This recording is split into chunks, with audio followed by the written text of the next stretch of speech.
I am so excited about an upcoming project, a book launch release that I am involved with.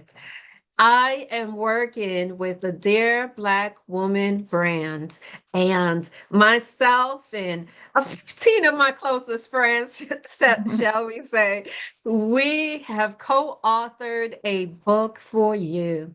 Dear Black Woman Anthology, it is a project that stems from love. It is a project that speaks to reclaiming who we are. You see, we didn't just journal, but we went back into our past, many of us doing that inner child work. We wrote letters to our inner child. That book launch is coming up in September, September 25th through 28th. It will be in Atlanta, Georgia. So we want to give a shout out to Cami Red, who is the creator of Dear Black Woman brand. And we want to give her the shout out because we have some things going on for you guys. We will have a VIP experience where you will meet all of the authors. You will be in. I am behind the scenes asking them. We have to do that Soul Train line at the dance that comes after the slam. Saturday, there will be a wonderful black tie gala invitation only. Come on, buy your tickets. And on Sunday, we will end with church. So it seems to me Atlanta, September 25th through 28th is where you want to be. I thank you for listening to this podcast at this time because it is my joy. Listen, this is Anne Marie, host of About This Life. It is my joy to have Dr. Zoe Shaw. See, I need to get some water. Dr. Zoe Shaw on my podcast today. Hello, how are you? Hi, Anne Marie. I am thrilled to be here, and your book launch sounds it sounds like I want to be there. It sounds like we're not going to get any sleep, is what it Right. sounds like. I asked Cameron, are we going to sleep? She said, you'll sleep on the plane back home. Yes. Okay, so do you go by Dr. Shaw or Dr. Zoe? Dr. Zoe, please. Yes. Dr. Zoe. Yes. Okay, thank you. So that makes us feel comfortable right away. You are a Mhm. doctor of psychology, and you have your own book that you have released. We're going to talk about your book, not just yet, but we want to get into some of the things that you do and what brought you here and our conversation. One of the things that I understand and have experienced through many of the people that I've talked with, either just in life and girlfriends and associates, co-workers, is this whole movement towards ourselves in terms Mhm. of identity, who we are, where we're going, especially in the climate that we're in. And something that comes up with you is this whole idea of complex shame. Mhm. Now, I think I understand shame, but you added a word there, Dr. Zoe. I You did. said complex I said shame. complex. Yeah. So help me, please. Define that for us. Yeah, absolutely. The reason why I added that word is because I thought I understood shame too. And I quickly realized that what was happening with me and what was happening with a number of people that I was working with was something a little different. So let's just start at the very beginning to understand the difference first between guilt and shame, right? So a lot of people Yeah. understand this, but just in case you don't, guilt is an emotion. I feel it's mostly a healthy emotion when it's telling the truth. And guilt is an emotion that just tells us I've broken my moral code. I've done something that goes Hmm. against my own moral code. And when we feel that, we have a couple of options. We can decide to change, I'm not going to do that again. Or we can Right. decide to make reparations, right? We have choices to do something about it because it's outside of ourself, meaning in the way that we identify ourselves. Shame is a whole different thing. Shame is a message also attached to emotion for sure that says, Hmm. I am wrong. And when you have this sense of, I am bad, I am wrong, there's nothing that you can do about it because that's who you've said or someone has said you are. And so what you do instead of taking action externally, what you do is you Mhm. hide. And so shame makes us hide, shame makes us distance in relationships. And I so, got it. I mhm, want to pause for a yes. moment because we could be here for hours. Mhm. Yes. Just based on what you did. And one of the things that you define in terms of guilt that I would Mhm, like you to unpack a little further, because you mentioned the word choice. mhm. But do we have a choice with guilt? Because what about that person who finds that someone else, I think about parent-child relationships, for example, that guilt is projected onto them. So do we have choices with guilt? I just want you to go deeper with that before we get Well, to I, shame. I think we have to get into semantics because I think a lot of Yeah. people confuse guilt and shame, right? Okay. Okay. So if we go back to guilt is an emotion that says, I have broken a moral code that I have, Mm-hmm. right? Now, Okay. sometimes So it's guilt me. lies, right? Sometimes guilt Right. lies. Sometimes, moms have mom guilt. We feel like we've done something wrong when we really haven't. Okay. That's kind of a whole nother thing. But especially when we talk about what I call those toxic messages that get put on you, that's usually not guilt, that's shame. So when That's someone else shame. is telling you Okay.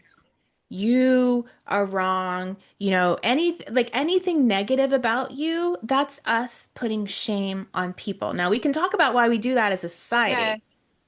Um, You, you're just like your dad, or you're just like your mom. Is that exactly. shame? That's not guilt. That's shame. That's That's shame. shame. And shame can Okay. be put upon us by a look. It can be put upon us by a tone. It can be put upon us by words. And now in our modern society, it can be put upon us by looking at other people on Instagram and feeling that sense of comparison. If we look at shame, though, shame is a social construct. It does not exist outside of a social interaction. And what I Mm, mean by that is that if you are sitting in your bedroom, if you are stark naked, you feel fine, right? You can lay and right. read and do whatever, but someone walks in the room and all of a sudden you cover up. That's shame, right? Hmm. And so now, though, because of the way that our world works, we can have shame imparted on us when no one is actually there, but it's still a social construct because it's based on us comparing ourselves to someone else. Okay. Um, so we have to understand the difference because a lot of people, especially churches, Yeah. families, societies, we feel that shame is healthy if it's done in the right way. My answer is that there is no healthy shame, even though it's adaptive or it seems adaptive. And what I mean by adaptive is we use shame to control. So in faith cultures, we use shame to make you act a certain way. We use shame in families, moms do it. I've definitely been guilty to shame our children into acting the way we want them to act. And we think that it's protective and we think that it's adaptive. Research has shown that shame does not do what we think it does. It seems to work well in the moment until we use it. It's Right. easy.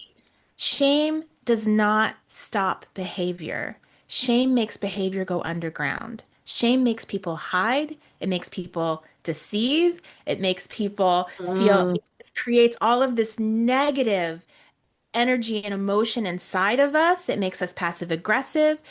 And it looks on the surface like we are complying, but shame does not make us comply. Guilt may, right? Healthy right. guilt can help us change our behavior. Shame never helps us change our behavior. And so A that's lot something of that's important to people, understand. Dr. Zoe, a lot of people will say, um, I that's how my mom taught me and her mom taught me. Mhm. That's how my dad did it and his father did it. So is it from your experience and the clients you work with, a generational, because you mentioned societal. Yeah. So is that part of it, passing down the behaviors that we have been taught? Okay, so speak a little bit about that. Yeah, there's a multi-generational process with shame, both in families and in society, right? And this is what is Hmm. so important to understand about complex shame. Complex shame is most rampant and underrepresented Mm-hmm. communities. And part of the reason why, there's two things about complex shame that's a little different from shame. So Okay. shame, as we understand it, is this concept of I am bad, or I am worthless, or I am unworthy. The one of the antidotes, Brene Brown, a lot of people might have heard of I her and love know of her. her work Love and her. love her. I also love her work. She is what got me to begin to understand that there's different types of shame. So the Brene Mm, Brown shame, which I now call simple shame, is a type of shame that when you speak it and you feel you get compassion from others, the shame dissipates, right? So that's what Brene okay. Brown says. If you speak your shame, you receive compassion and your shame dissipates. Vulnerability, right, is one Yes. of the lead ways to healing our shame. Mm-hmm. And yet, for some people, that's not true. And for Mm, those people who speak their shame, and it doesn't get better, or maybe it even gets worse. That is what I call complex shame. And it's really interesting okay. because Tarana Burke wrote a book called, I'm blanking on the book. It was an anthology. Mm-hmm. And in her anthology, she started talking, and Brene Brown actually wrote a forward to her anthology. And Tarana Burke, Okay. I tried this thing that you said, Brene Brown. I tried it and it didn't work with me. It's not working with everybody. She didn't have a name for it. And she did, she had the whole anthology. And Brene Brown's response was, my research is strong. Like I know my research, I've done it well. And I know that what I'm saying is true, but lived experience trumps research. And I love Yes. that she said that because Yes. for certain populations, that does not apply. And so I started to try to understand what's going on and why does it Mm-hmm. not apply for certain populations? And why does it work so well with some people that, Mm-hmm. have the simple shame that Brene Brown talks about? And so what I began to understand is that what happens with complex shame, there's a couple of things. One, we have shame put upon us, right? And Yes. when That. shame is put upon Yes. us, we try to run from it. And in the running of shame and the hiding, we tend to do things that hurt ourselves. And so we may have shame that comes on us, and then we inflict it on ourselves as well. It gets complicated. It gets mixed up, right? So that's one way that complex shame develops. And so when we try to be vulnerable, when we try to express our shame and someone does give us compassion, there's a part of our brain that says, "Oh, but you don't really understand. You don't really know. Like if you You really don't knew really, if you really knew me. if you really knew me, you would not say that about me." And so we're not able to take in that compassion and the shame remains. That's one way. The second Mm, way, and this happens mostly with underrepresented people in our community, is that they express this shame in some way, shape, or form, whether it's on the job site or whether to, right. someone in authority or even to a friend. And what happens is they're gaslit and they're told, oh, Yes. it's not really what's happening. That's not Right. your experience. They weren't really doing that. You don't really feel that. That's not really what's going on in the world. And so what happens is their shame just gets pressed even deeper and goes underneath. And so for people who have complex shame, speaking it does not heal it. There are other Mm, things that we have to do to work on untangling the complex shame, learning to identify what I call the phantom critic, learning okay. to harness. Go ahead. Before we go there, Yeah. I wanted to say, Dr. Zoe, isn't there more examples of how shame manifests? Because when you speak it, because people might say, as you said, that really didn't happen to you, but also the response might be, suck it up, grow Yeah. up, Yep. like man up. Um, eh, you know, You should uh, be able to get over it. It shouldn't you should. matter. Right. It doesn't matter. So it's important for these messages because someone who's listening can come to understand that maybe they've heard this before, and in as a result, their voice, they lost their voice. They Or lost why aren't their. you over it by now? Why Why are you aren't you bringing this over it up? by Yeah. now? That happened a year ago, Right. 5 years Right. ago. 300 What? years ago. And it's like, it does grief have a timeline? Grace and grace. So Yeah. there are multiple Mhm. messages that we Yep. get that we push down. I also want to emphasize something that you are educating us about. And thank you, because you're speaking and saying it in a manner that uh, we can even visualize it. The Mhm. pushing down, Mm. the Yeah. hiding. And here's the book title, another one, The Body Keeps the Score, correct? Yes. Yes. In terms Absolutely. of it's embedded in our energy, it's embedded in our memories, in our bank, and that's who we present to ourselves in the mirror and to the world at this point. Right. Ah, So, what are we to do? What are we to do? The So, first, no, before we figure out what are we to do, before we go to solutions, okay, because I'm gonna sit with this for a moment because I'm processing too. And Chat GPT, I mentioned this to you before we started recording. Sometimes I go to Chat GPT to ask myself to find the questions that I want to ponder, because what I really do is I like to meditate and I like to pray over the questions that I ask, Mhm. because the person listening, you are their path to healing. Mhm. Mhm. Okay. Yeah. Chat GPT outdid itself though, because there are tons of questions on here. So let me go to one. What are some signs of codependency that people might overlook? So I'm changing the subject a little bit with this one, because you mentioned in terms of the differences between real love and codependency. Mm. Okay.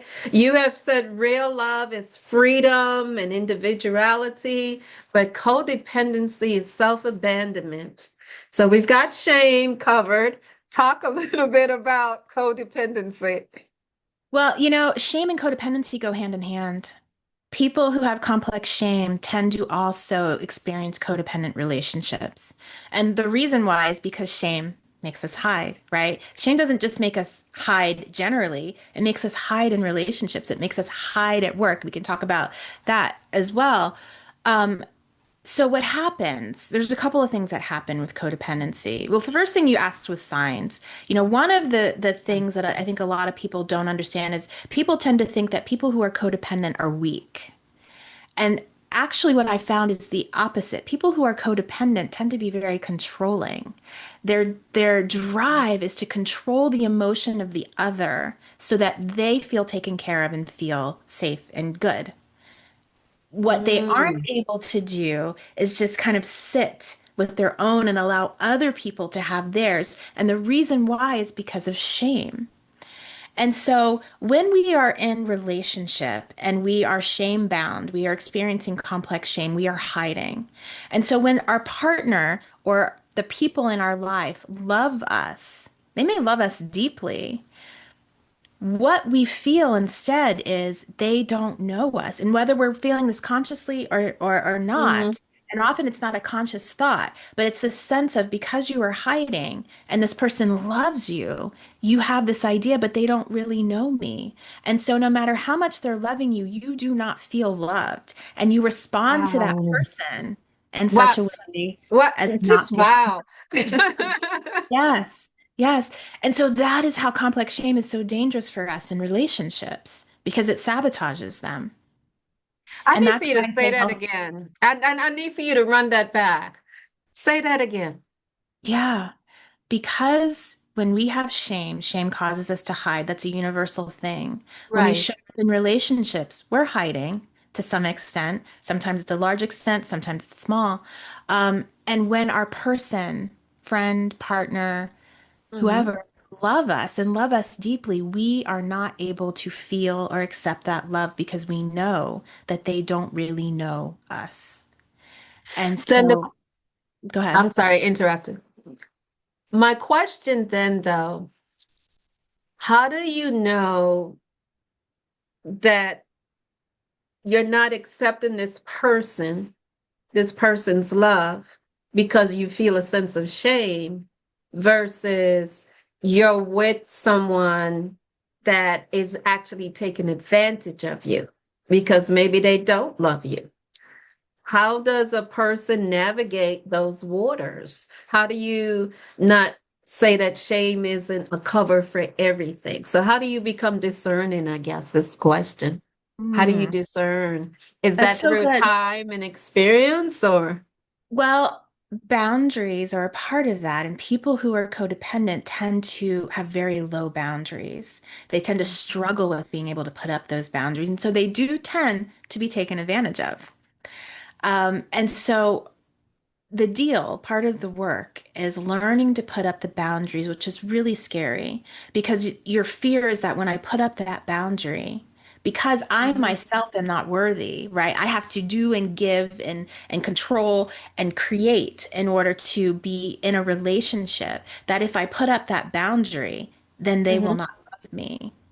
And so the way that you discern is that you put up healthy boundaries and you see what happens. Now, even in a relationship with someone that loves you in a healthy enough way, Right. when you put up a boundary, a person's natural response is to push against that boundary, Mhm. especially because when we look at systems, all systems strive for equilibrium. So if you've been in this system where there isn't really reciprocity in your relationship, you're over giving, you're over pleasing, your boundaries are low, even Yes. if they love you, they are used to that. You have created this environment. And so when your boundaries, when you start to erect boundaries, they are going to say, wait, what? I used to be able to do this. What's the problem, right? But if you're able to create a boundary, withstand the pushback, then you can see what's actually happening in that relationship.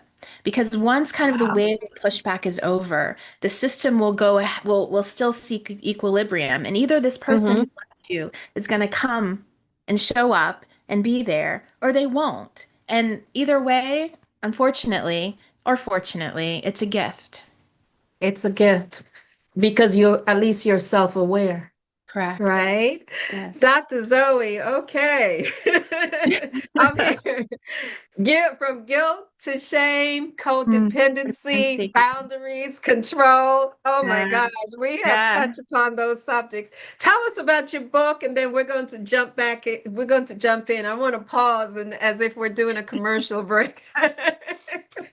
Yes. So my book, it's called Stronger in the Difficult Places: Heal Your Relationship with Yourself by Untangling Complex Shame. And I am happy to give a first chapter out to all of your listeners so you can add that in your show notes, a link to that. This book is, my goal in the book is really to help someone understand the role that complex shame is playing in their life and figure out how to untangle it so that they can experience healthy love and freedom. And I did that by sharing my own personal story and the deep shame that I experienced and how I came to untangle it for myself. So that's essentially what the book is about. You had to stand up to family in your own personal story. I sure did. Yeah. My personal story, it's kind of an interesting one in that I grew up a black girl in an all-white farming community in Smithsburg, right next to Hagerstown, Maryland. I grew up in a fundamental Christian church, and my father was a prominent doctor in the community, and I had so much racial shame, identity issues growing up, and Mhm. I became pregnant at 15, breaking Mhm. all kinds of codes and rules in my home. And I imagine. yes. And when I wasn't even able to tell my parents. My mother figured it out. I hid it for as long as I could hide it. And when they finally figured it out, their response is, obviously, this is not happening here. And so my parents sent me away to a pregnancy home. And the understanding was that I would come back without a baby.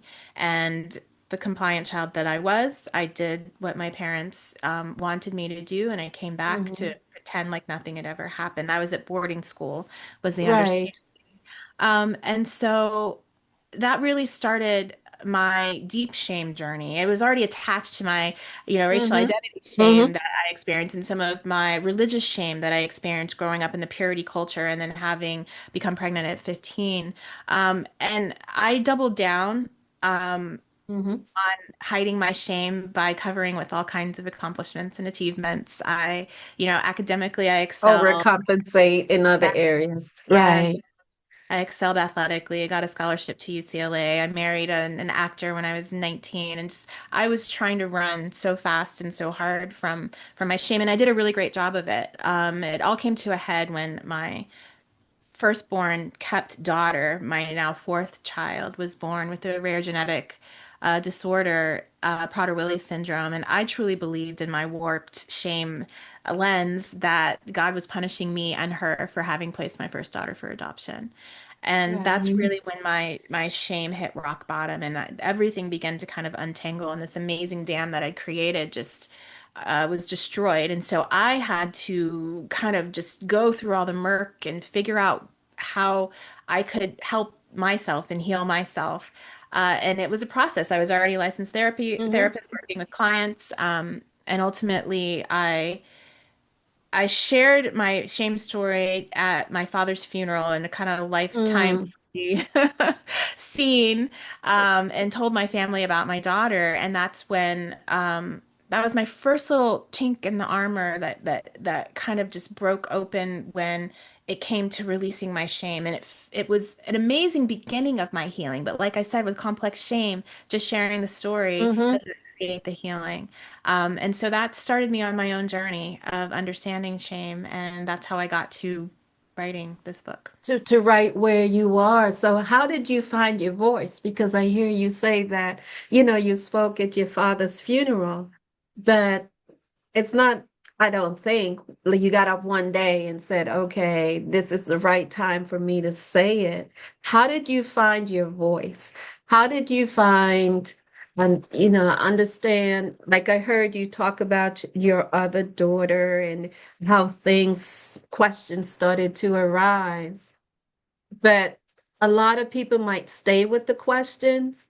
In other words, somebody might go through that, but they still keep quiet. They still not speak it. You made a decision, you found your voice, and you're speaking it. How did you find your voice? That's such a great question. The first time I spoke, and when I say spoke, I just simply told my family I had a Yes. child and here she is, and I introduced her and I told my children. And in that moment, so there was no voice that I had. There was no strength there. I felt in that moment that it was the only decision I could make because my father died suddenly. My parents had already met my daughter, so they knew about her and she was coming to the funeral. And I had a choice to either place my shame on my daughter, Sarah, Yes. and hide her, or because all along I had just held all the shame for myself. Right. And my mama bear instinct said no, just no longer. There was just a moment that said no, a Mm-hmm. deep, deep feeling of no. And I was going against my parents. I was going against my husband at the time because what often you do in codependent relationships and when you have shame is you partner with people who co-sign with your shame. And he very Yes. much co-signed with my shame. We were not going to tell anybody about this shameful thing that I had done.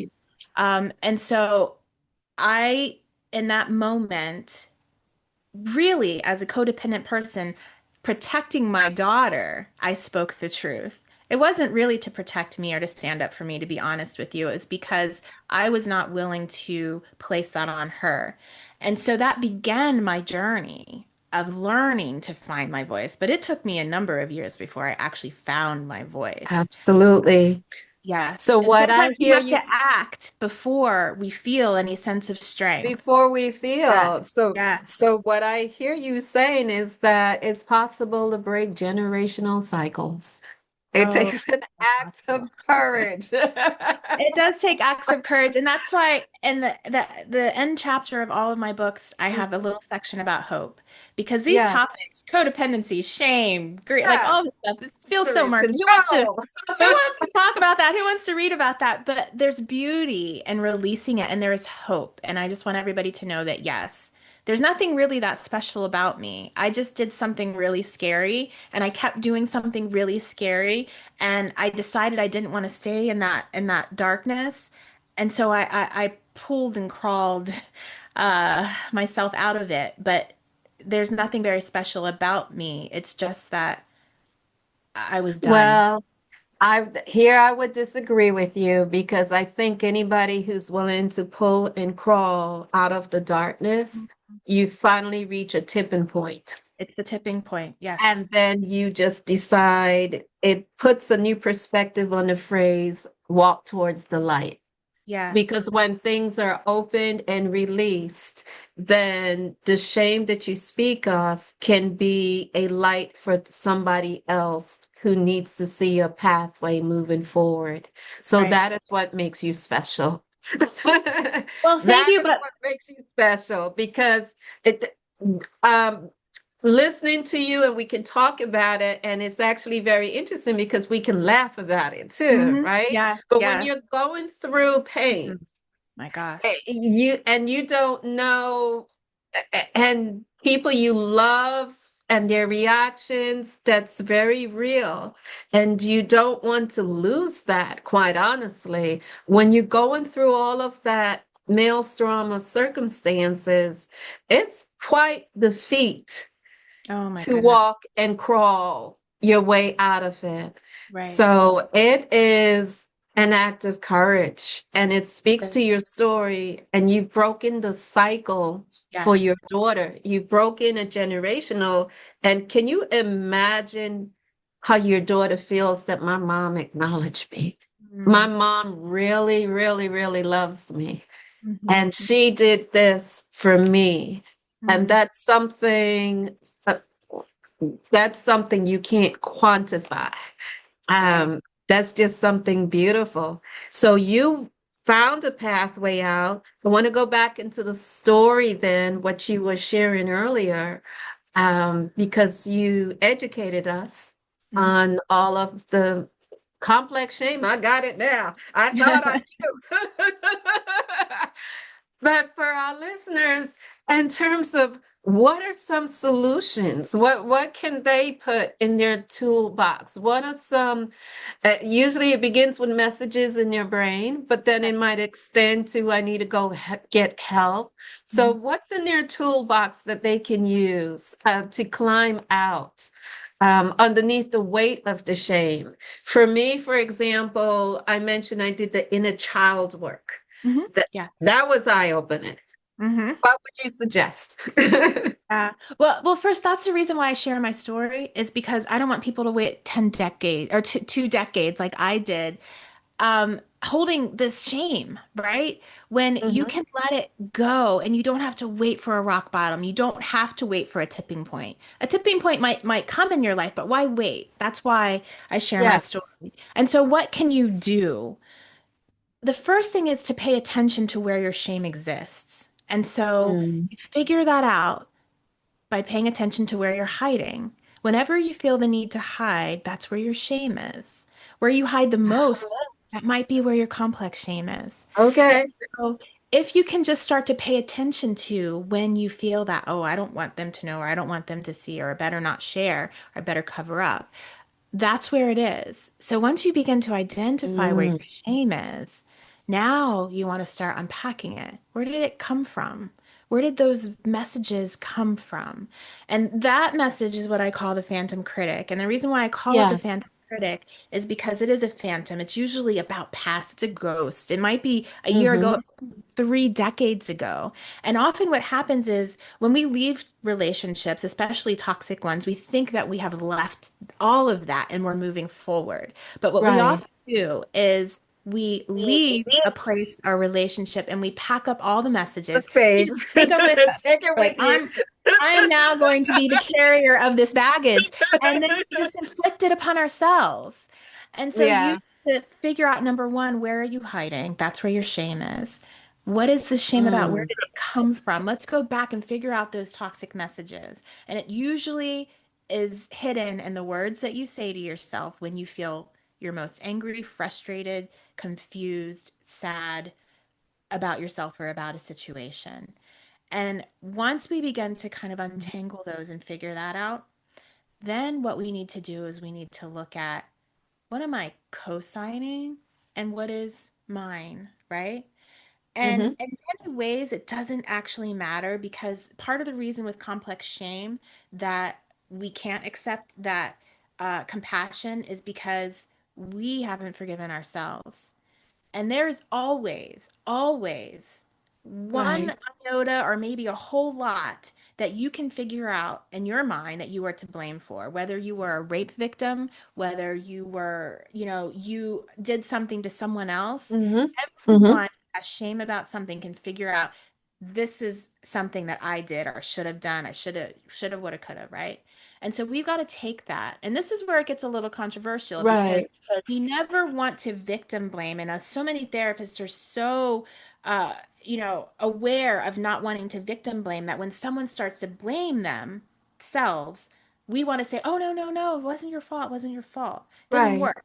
Doesn't work because our brain says, oh, but you don't know. It was my fault. You don't know in that split second I could have made that different decision, or you don't know the pain that I caused. And so, what we have to do is we have to be willing to take that thing that we've blamed ourselves for and forgive ourselves for it.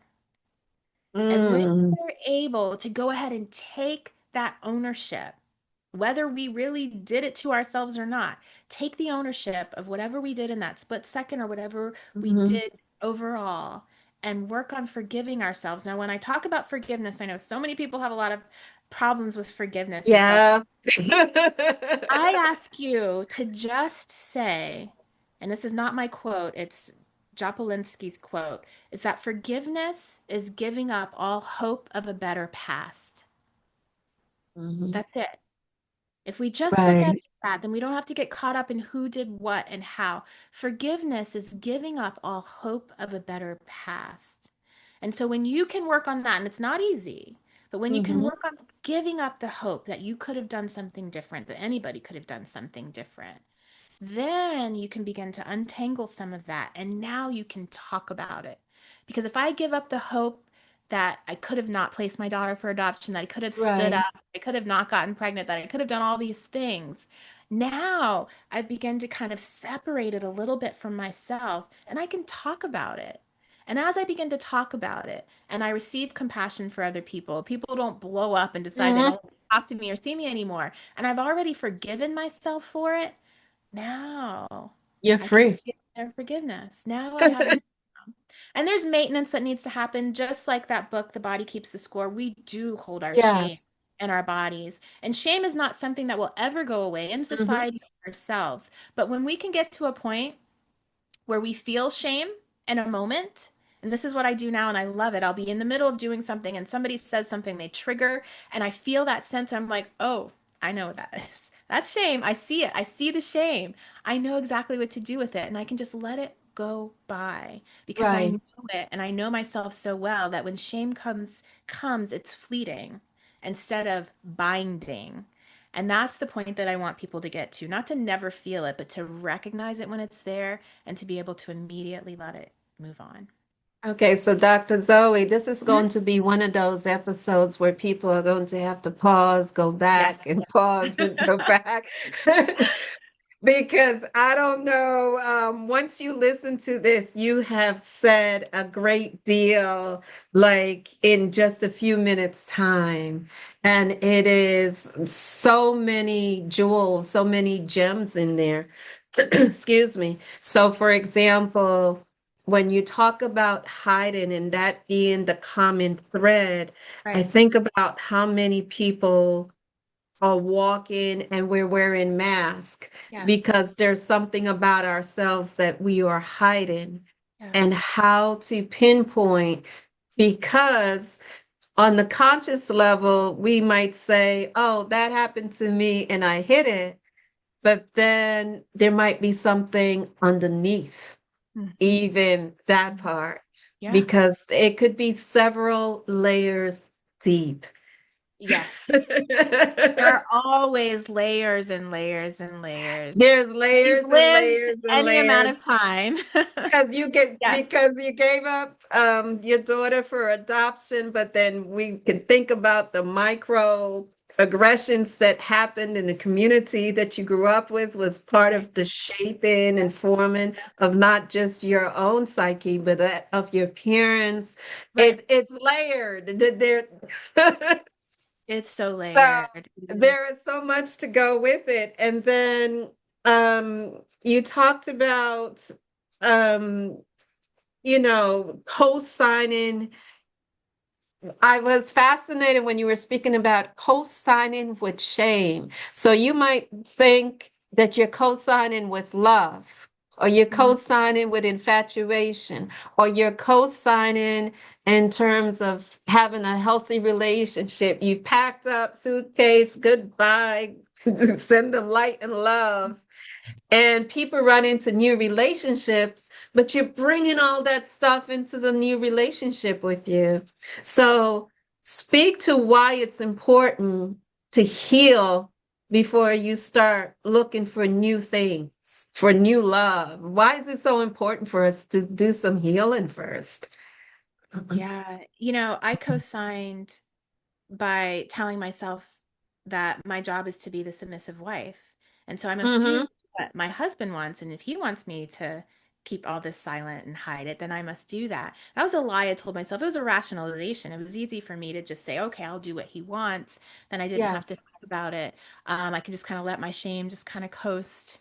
Uh, the reason why it's so important is because of the health of interdependence.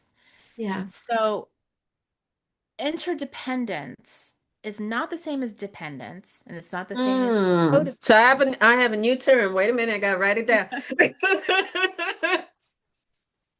Yes. Okay, go ahead. I like to think of it as a Venn diagram. So if we have an individual here and an individual Yes. here, right? We have two healthy, hopefully, individuals. So codependency looks like people are listening. So two Mm-hmm. circles just on top of each other, right? There's no separation. Interdependence looks like two circles connecting, and there's a Mm-hmm. space in the middle, Yes. where there's the connection, but we have two separate individuals. And the way to have a healthy relationship is by interdependence. I always say that I need my partner, right? I need him because of the way that he enhances my life. And we've all heard this before. Yes. But when we come to a relationship and we're looking, when we feel very unwhole, when we feel like Mm-hmm. we need someone to validate us because we are shame-filled, we are not going to tend to be interdependent. And we will need somebody to validate who we are as a person instead of someone that can enhance and partner with us in our Mm-hmm. life. And most people, especially people who are shame-filled, go into relationship for people to, quote, complete them, for people to validate them, for people to give them this love that they're seeking that they can't have because they are actually creating an environment where the other person is emotionally unavailable to them. And so that's why it's important for us to heal first before we go into relationships. And but plenty of people are in relationship and we can heal within our Mm-hmm. relationships. It's not an either or. It's healthier if you do it before, but many people Yes. are already in relationship. And so the healing part is what I talked about is that whole, the system thing that's going to happen because when you begin to heal, your partner is going to want to pull you back down in a conscious or otherwise. And so we have to know that's going to happen. And when we are ready for that, then we can begin to prepare and steel ourselves and hold our boundaries tight so that our relationship can up level. And so we can make our choices. I think this is a whole different way to describe the notion of self-love. Mm, Because we hear people talk about self-love, love yourself first. We've heard the metaphor, yeah. like when you're flying on an airplane, Yes. you put the mask on yourself first before someone else. But self-love, in terms of the importance of healing and being whole, showing up whole. And doesn't that make it easier to set the boundaries then, or to have boundaries in place so you know where to spend your time and where not to spend your time? You know from day one that based on your boundaries, this is not a good look for us, right? Yeah. But So when you you're get to living make decisions. shame-free, yeah, but when Yeah. you're living shame-free, you will naturally begin to hold those boundaries. So for Yes. people who struggle with boundaries, we have to actively work on maintaining and erecting them. But what the beautiful thing is that when you truly have worked on your healing and you are shame free, the boundaries just come. They're just natural. You don't have to work so Hmm. hard for them. So what I hear you saying is you don't waste your time. True. Yeah. You become more discerning. You Absolutely. gain you Yeah. Well, gain you a know skill set yourself. Yes. because you know yourself. But also And there's you're not seeking the other person's validation, and so you don't you have these boundaries that are so strong because what happens is we lower our boundaries because we're seeking that validation, and we tell ourselves, well, if I do this then they will love me or they will accept me. Mhm. Already gotten to that place to your for yourself. You don't need that, so it's not even in play anymore. Yes. And then you find a certain level of acceptance in terms of loving yourself, you And know. And others, and others. yes. And then you up level your love. Yeah. Mhm. And it's like, oh my goodness. Whew. This has been an amazing, wonderful conversation. And I love it. I love it. If you would, even before we get to closing, I Mhm. want to, this is something that I would say, give me one word in terms of the response or one idea. Uh-huh. I used to believe blank, but Mhm. now I believe. I used to believe that silence was healthy, and now I understand that it was a burden I shouldn't have carried. I used to think blank, now I believe. Hmm. I used to think I was broken, but now I understand that I was just carrying other people's brokenness. Okay, let me figure out another I used to. Mhm. I used to walk in shame, but now I walk in freedom. you walk in freedom. A to the men. Yeah. Amen. Amen. Give us the title of your book. Stronger in the difficult places. Okay. And for our listeners, you heard her say that she would give us the first Yeah. chapter. It seems to me we want to go out and run by that book. Yes, you can go run and buy it. Now it's at all the places. Yes. Buy.